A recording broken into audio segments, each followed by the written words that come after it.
in the view of the Australian government, it's not time to celebrate until we get a decision from Japan that they are stopping whaling for good. And there's a potentially greater threat to the whalers. They're subsidised by the Japanese government, but they've only killed about a fifth of their quota. Having ended the season early, they reportedly stand to lose hundreds of millions of dollars. Veronica Pedrosa, AlJazeera. Well, senior weather presenter Steph Coulter is now here to tell us about the latest weather and some not so great weather in the States. Well, it's been crazy this year. Like just over the last week or so, we've seen extreme weather in Oklahoma, particularly. That's the state just to the north of Texas. On the 10th of February, we were experiencing temperatures of minus 35 degrees. But on the 16th, we were 22 above freezing. So that's the kind of crazy weather that we've had there. And elsewhere, it's also been a little bit odd, including Southern California, where now we've even seen some rain.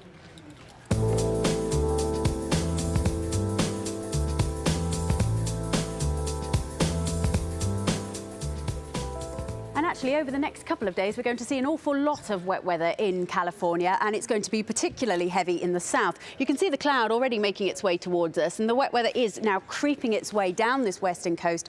We're going to see a lot of wet weather and a lot of snow over the mountains as well. So this whole region is going to be very wet. The ground, of course, is baked hard in the southern parts of California, so a lot of this rain will run off. It could cause a few mudslides as well. Meanwhile, further east, where it's actually been really quite mild over the last couple of days, well, the temperatures are now easing off again. So New York, no higher than around 6 degrees. And for Washington, D.C., will be a bit cooler. A little bit warmer again, though, as we head through into Saturday. Now, as we head down towards the southeast, we can see what's happening in Madagascar, zooming all the way here. Lots of wet weather currently, and that's thanks to an old cyclone. It's crossed us now for a second time. This whole island has seen torrential rain over the last 4 or 5 days, so more wet weather still to come here. And just over the past 24 hours, we've seen this clump of cloud begin to pull itself together. It could develop into a cyclone, but if it does, it looks like it's going to run away towards the south and hopefully not affect us. So here's that satellite picture again, then showing that area of cloud as it appears to be developing, but hopefully it's sinking its way away.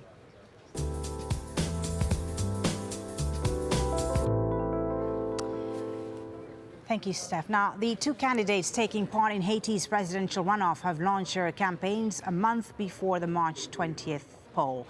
The singer Michel Martelly's rally in Cap Haitien attracted thousands of supporters. The other candidate is Merlande Maniga, a law professor and a former First Lady. The winner of the election will oversee Haiti's reconstruction efforts after an earthquake almost leveled the capital 1 year ago. Now, Haiti is also dealing with a cholera epidemic which has claimed more lives. The health ministry says the latest count is more than 4,500 victims. But these latest figures suggest the outbreak is being contained thanks in large part to an under-recognized team of doctors. Lucia Newman went to meet some of them. The Artibonite, the only source of water for these villagers who use it to wash, bathe, and even defecate. The same river that is spreading cholera throughout Haiti. Here, where the cholera epidemic continues to cause havoc, we find a team of Cuban community health workers. You can't drink the water without chlorine. Mix each packet with 10 liters of water. These are the unsung heroes of Haiti's sanitary catastrophe. The 1,500 Cuban doctors and nurses who alone have treated 40% of the cholera victims in every corner of the country. Thousands of them right here in Mimbale, in the worst-hit region.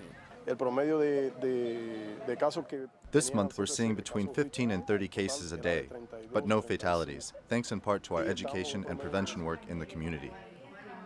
Not that the Cuban doctors are new here. They are the backbone of Mimbale's community hospital, built before the earthquake as part of an international cooperation agreement.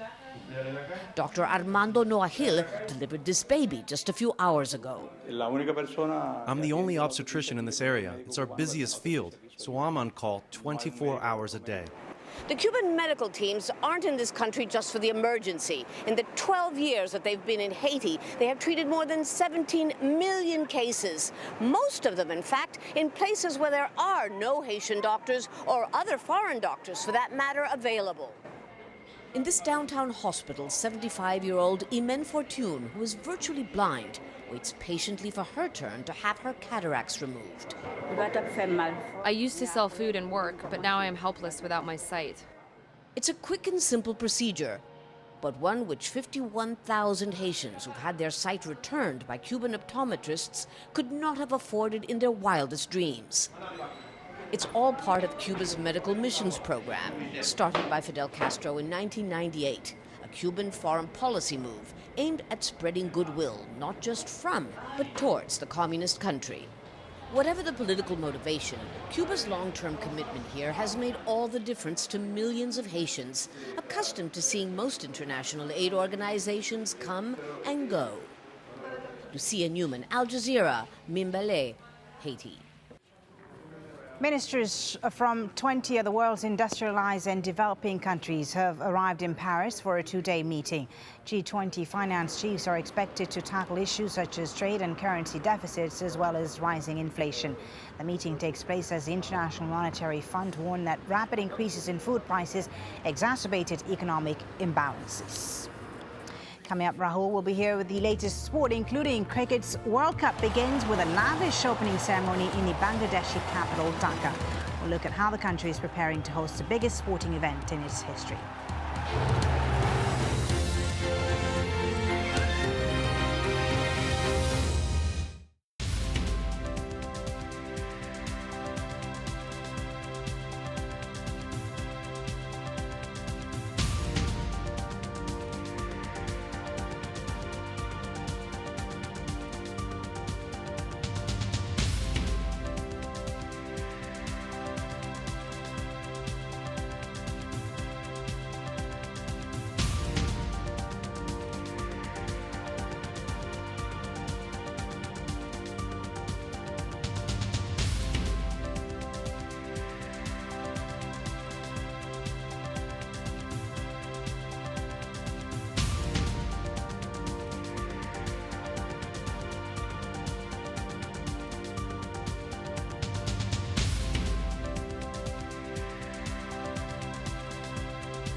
It is in the details. A look. A connection. The moments that reveal the truth. Award-winning documentaries from critically acclaimed filmmakers. Witness documentaries to open your eyes. At this time on Al Jazeera.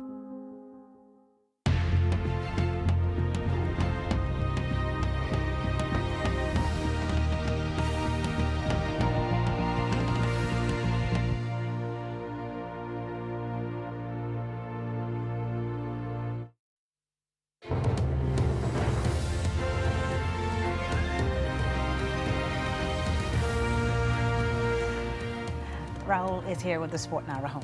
Holly, thank you very much. More problems for the Indian organisers of the Cricket World Cup. The Wankhede Stadium in Mumbai, which is due to host the final, has failed as fire safety inspection. The stadium was only recently